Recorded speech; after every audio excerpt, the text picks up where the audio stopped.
Hello viewers, আপনারা সবাই কেমন আছেন? আশা করি সবাই ভালোই আছেন।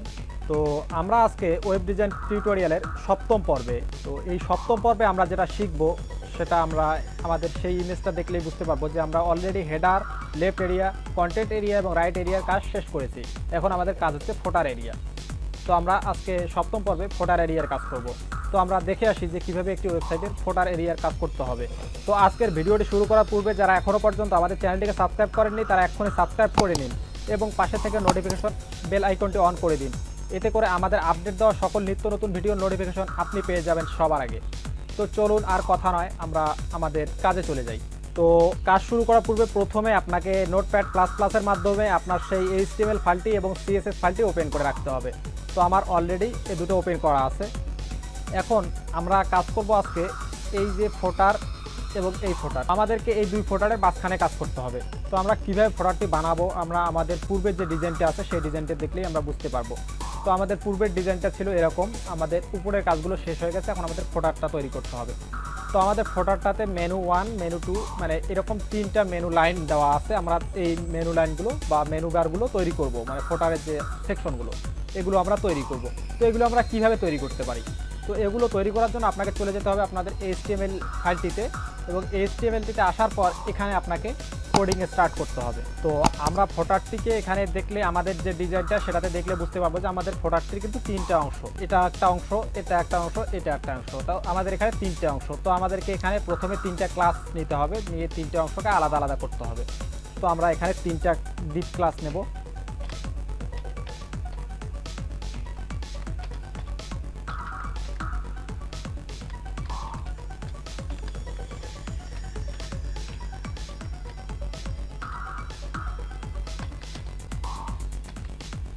তো এইভাবে আপনাকে প্রথমে তিনটা ক্লাস নিতে হবে এবং ক্লাসগুলোর মধ্যে আমরা এখনও পর্যন্ত ক্লাসগুলো লিখিনি।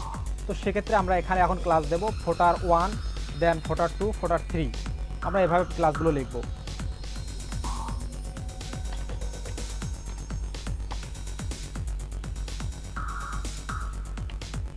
তো আমাদের ক্লাসগুলো কিন্তু লেখা শেষ। এখন আমরা প্রথমে ফোটার 1-এর ভিতরে কাজ করব। তো ফোটার 1-এর ভিতরে কাজ করার জন্য আমাদেরকে এই ডিপ ট্যাগটির সামনে একটা লাইন ব্রেক করতে হবে এবং এখানে আমাদেরকে এর মাঝখানে কাজটা করতে হবে। তো আমরা এখানে প্রথমে ইউএল ট্যাগ ইউজ করব, দেন ইউএল ট্যাগটাকে ক্লোজ করে দেব। লাইন ব্রেক নিয়ে ইউএল ট্যাগটাকে ক্লোজ করে দেবো আমরা। দেওয়ার পর এখানে আমরা একটা ট্যাব নেব মাঝখানে, নেওয়ার পর এখানে এলআই লিখব।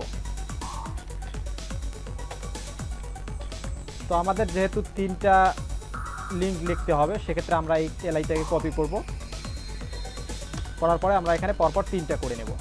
তো এভাবে ইউএলএলআই লেখার পরে এখানে আপনাকে হাইপার লিঙ্ক ইউজ করতে হবে, অর্থাৎ আমাদের যে ফোটারে যে মেনুগুলো থাকবে সেগুলোতে ক্লিকেবল লিঙ্ক থাকবে।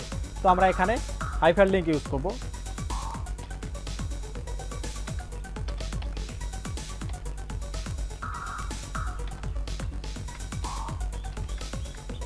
দেন আমরা এই হাইপার লিঙ্কটাকে কপি করে পরের দুইটা মেনুতেও আমরা বসাই দেব।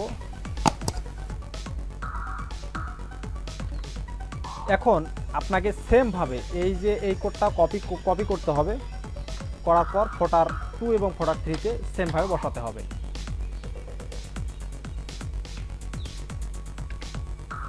তবে বসায় নিচ্ছি আগে, দেন বাদ বাকি যে কাজগুলো আছে সেগুলো আমরা করব।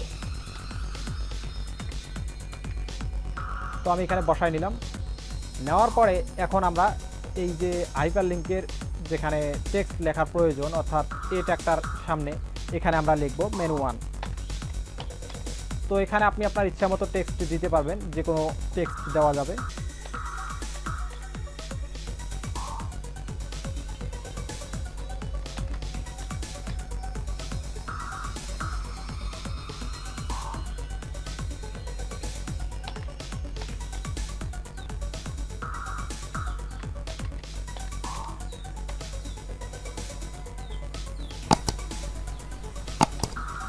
তো আমি এখানে মেনু 1, মেনু 2 এভাবে মেনু 9 পর্যন্ত লিখলাম। আপনারা চাইলে এখানে আপনাদের ইচ্ছা মতো মেনুর নামগুলো ইউজ করতে পারেন। তো আমি আপাতত এডুকেশনাল পারপাসে 1 2 3 4 দিয়ে দিলাম 9 পর্যন্ত।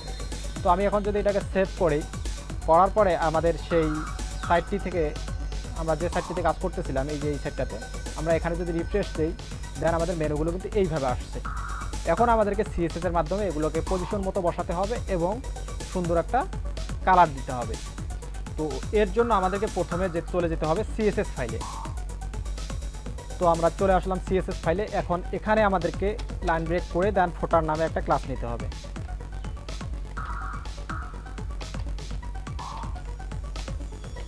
দেন লাইন ব্রেক করে আমরা এটা ক্লোজ করব। ক্লোজ করার পরে এখন এটার শর্ট আমাকে লেফট করতে হবে ফার্স্ট।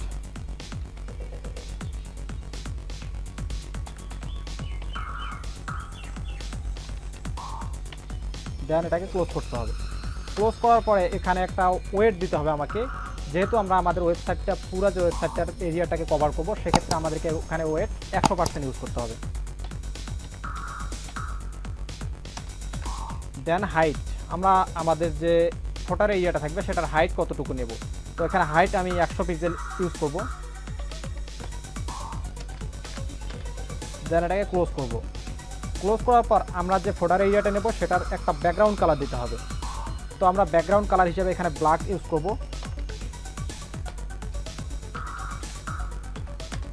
ব্ল্যাক দেওয়ার পর এটাকে ক্লোজ করতে হবে এবং ফন্ট সাইজ ইউজ করতে হবে।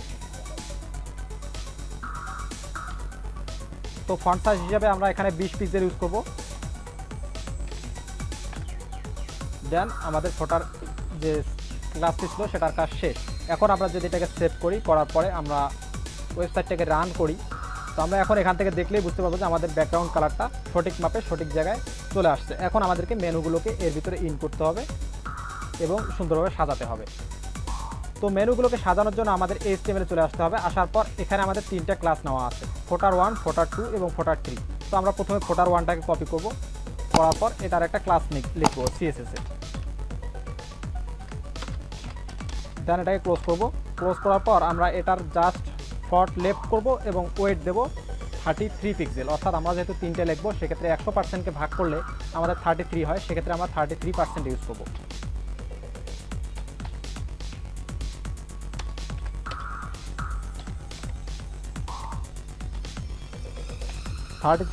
দেন এটাকে ক্লোজ এবং এটা সেভ।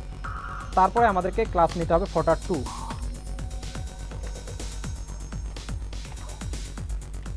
ফোটার 2 নেওয়ার পর এটাকেও আমাদেরকে ক্লোজ করতে হবে। ক্লোজ করার পর উপরে যে ট্যাগগুলো ছিল, মানে ক্লাসগুলো CSS এর যে কোডগুলো ছিল, সেগুলোই আমরা কপি করে এখানে বসাই দেব, কারণ সবগুলো আমাদের একই হবে।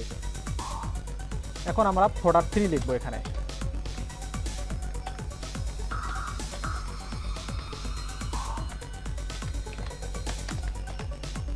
দেন এখানেও আমরা সেমভাবে ওই কোডগুলো বসাই দেব। দেওয়ার পর আমরা যদি এটাকে সেভ করি, সেভ করে যদি এখন ওয়েবসাইটটাকে রিফ্রেশ করি, তো মোটামুটি দেখা যাচ্ছে আমাদের লিঙ্কগুলো সঠিকভাবে পজিশন মতো বসে গেছে। জাস্ট এখন কালারগুলো চেঞ্জ করতে হবে। তো এখন আমরা কালারগুলো চেঞ্জ করার জন্য এখানে আরেকটা নতুন করে ক্লাস নেব, সেটা হচ্ছে ফোটার। দেওয়ার পর অ্যাঙ্কর লিঙ্কটাকে এখানে কল করব।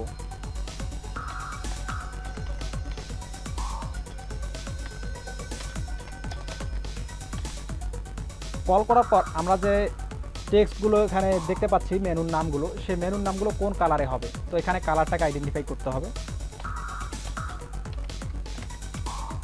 কালার আমরা দেবো হোয়াইট। দেন এটা ক্লোজ। ক্লোজ করার পরে টেক্সট ডেকোরেশনটা নান করতে হবে, কারণ আমাদের যে লিঙ্কগুলো আছে সেই লিঙ্কগুলোর নিচে একটা আন্ডারলাইন দেখা যাচ্ছে। সো আন্ডারলাইনটাকে হাইড করার জন্য টেক্সট ডেকোরেশন নান করতে হবে।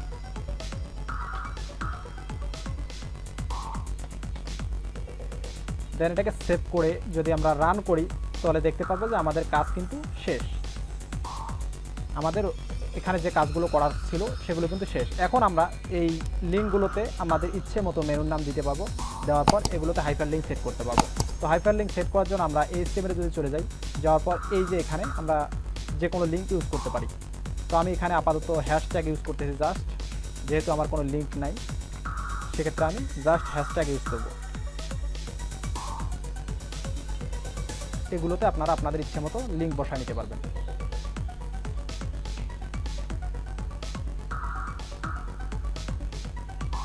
তো আশা করি আমি আপনাদেরকে বিষয়টা ভালোভাবে বোঝাতে পেরেছি।